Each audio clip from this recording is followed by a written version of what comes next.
Hello everyone, it's the Messy Coach here, and I'm back to talk about delayed onset muscle soreness, or DOMS, the dreaded DOMS.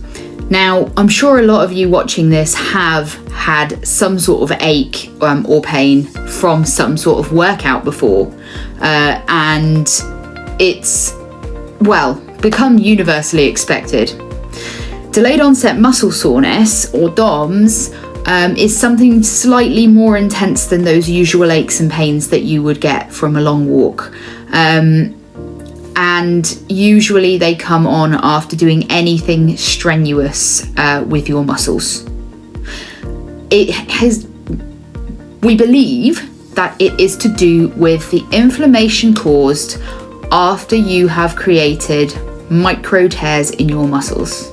Because in order to grow your muscles, you need to cause unique micro tears in them. Sorry, I clearly can't talk today. And essentially that's how they become a little bit bigger, or you can't really see my arms in this.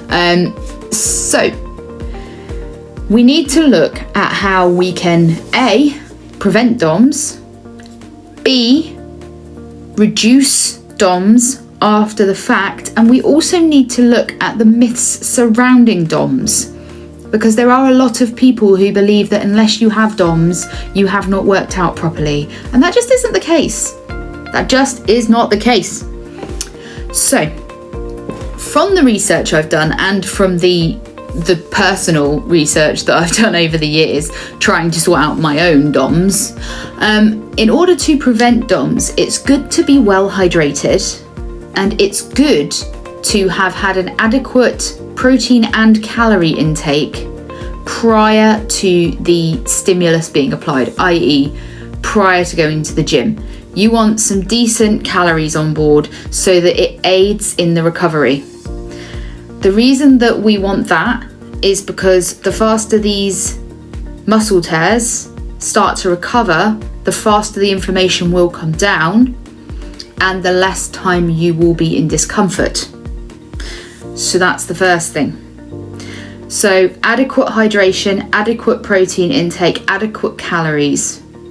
You want to have a really decent warm-up before you do any kind of exercise. You want to make sure that the muscles are warm, so that much like anything that's brittle, for instance, plastic or anything like that, if you melt that, you're going to be able to stretch that out nice and easily. That's going to become much more brittle when it's not warmed up. Well, it's the same with your muscles. If your muscles are not warm, they do not have enough blood flowing through them in order to allow them to have the extension and the flexion to actually do anything. So you warm up the muscles first with a much lower intensity of weight or a very similar movement, sometimes some body weight. You might want to then go and do a little bit of mild, low-level cardio in order to get that heart rate up, get that blood flowing, get those muscles primed. Now, it is important to note that when you have been doing a workout for a very long time, you've been doing the same workout, unless you really overdo it and you really increase the weights intensely and acutely, so immediately you just go from say 10 kilograms to 25 kilograms, you potentially are not going to get massive DOMS after your workout because your body is used to the stimulus. It's only when you change the way that you move the muscle or the load upon that muscle that you are likely to get the DOMS, the inflammation, and therefore the discomfort. When you are at the gym and you've done your warm-up, you've done your workout, it is crucial that you do a cool down. So a lot of people will do static stretching prior to what they are going to do at the gym. This is not necessarily the best way to do things because, again, those muscles are not warm. So a decent dynamic stretch, i.e. stretching under movement, and then a decent stretch at the end of your workout can help aid in reducing the amount of discomfort felt in the next few days. Usually DOMS come on 24 to 72 hours afterwards. And once they have come on, they usually last 3 to 5 days. If it lasts for any longer than 3 to 5 days, you may have caused yourself an injury. Along the same line, if you have one side, but it's not bilateral soreness, and you've worked both sides, that could be an indication of an injury. And that is something that we do not push through. So let's just recap. You've been to the gym.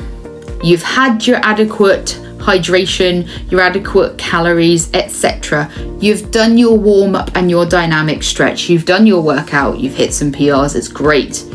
You have then done another stretch, a cool down, etc., etc. Once you have done that, there are a few different opinions on what you should do. Firstly, you need to keep the calorie intake going because you need to be able to adequately repair those muscles. And the only way you're going to do that is if they actually have the fuel to repair themselves. So make sure you are eating an appropriate amount of protein and carbs. And don't worry about this thing that people say to do with a protein window. Look guys, we're not there. Like, a protein window, it genuinely has not been proven to help any more or any less with that muscle recovery and repair as long as you eat your protein. So you want to replenish the protein, replenish the carbs, replenish the fats. Just have a good meal, basically. You want to get a good amount of sleep and you want to keep up the hydration, right? So these are all things that people have been, have agreed on. Sometimes, depending on what your actual workout was, you might want to use something called a foam roller. And a foam roller works to break down the little knots in the fibers of the muscle bundles, especially with the legs and the bigger muscles. And you can find a lot of resources on foam rolling on YouTube and on the internet. I can also do a video for you on foam rolling if you wish. I do have a foam roller. Oh, I've got a foam roller here. It's a bit cat hairy. It's also a bit harsh. Some people like to have a flat one. You can also ask any of the gym instructors in your gym how to use this. They will have some that look maybe a little bit less intense than this one. So, foam rolling. For the inflammation, actually an ice bath, or not necessarily an ice bath, but something cool there is loose evidence to suggest that if you were to hop in a cold shower or an ice bath, it might help bring the inflammation down. But we don't necessarily want that inflammation to go within the first 24 hours anyway, because evidence has shown that the inflammation helps with the healing. So you don't want that necessarily, but just to put that in there. Hot baths you may think that they feel good. They may feel good. They will keep the inflammation going, which is okay, because like I say, we want that inflammation, but it may mean that you're slightly more sore for slightly longer. So I guess it's just your choice, hot or cold. So that is post your workout. If it's starting to get really, really bad, go to your doctor or talk to your nurse, or call 111 if it's really bad. Go for some mild exercise. Walking is fabulous. And so is swimming. Mild exercise is your friend. So, for instance, I did my leg day yesterday for my new Spartan program, and it was absolutely immense. It was possibly the highest volume leg day I've done in a good 2-3 years, and I am sore today. In fact, I was so sore this morning that I could barely straighten my legs out when I got out of bed. But I got up, I had my nice breakfast, and I took myself out almost immediately for a decent walk. And it gets the blood flowing around those muscles. It allows the muscle bundles of fibres to move past each other, which in turn stops your muscles feeling so stiff, which in turn stops a lot of the discomfort. So, in summary, DOMS is delayed onset muscle soreness. We think it's caused by micro tears in the muscles that have been caused during exercise or by putting a load or stimulus upon them that is different. It causes inflammation as the body tries to sort out these micro tears.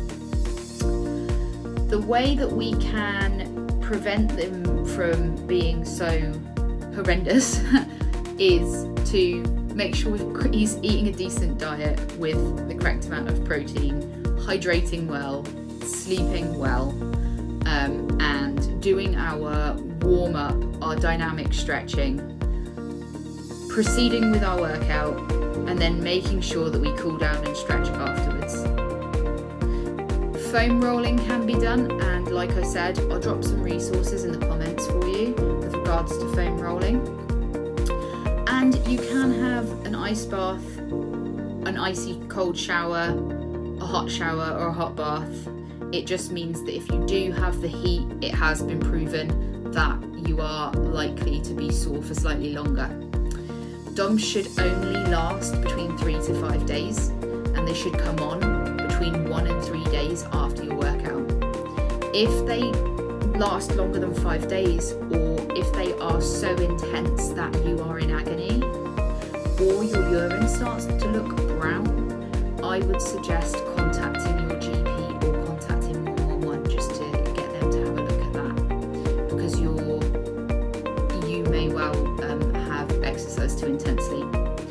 The whole point is to build up to certain volumes of exercise and not push past that until you are absolutely ready. So don't go at it too hard, basically. And gentle exercise like walking or swimming with rest days is really key, because it gets the blood flowing around your muscles, and it therefore allows you to feel less stiff and more able to move around, which in turn cycle. If you have DOMS, please don't let it put you off of doing your next workout. Even if you have to go into the gym or whatever you do for a workout and you just knock the intensity down. Because once you start, you will start to feel less stiff because that blood will be circulating, and you'll manage to push through them. It allows you to get to the stage where you're doing these workouts and you are able to progress. Because when you start to see progress, you want to do more. And when you want to do more, you see more progress. And it gets you into a habit. So what I don't want you to do is be like I used to be, get some DOMS after you've done a workout too hard, and then just not go back for months. Anyway, look, shoot me any questions you've got down below. I have been and am the messy coach, and I'm Rebecca, and I will catch you on the next video.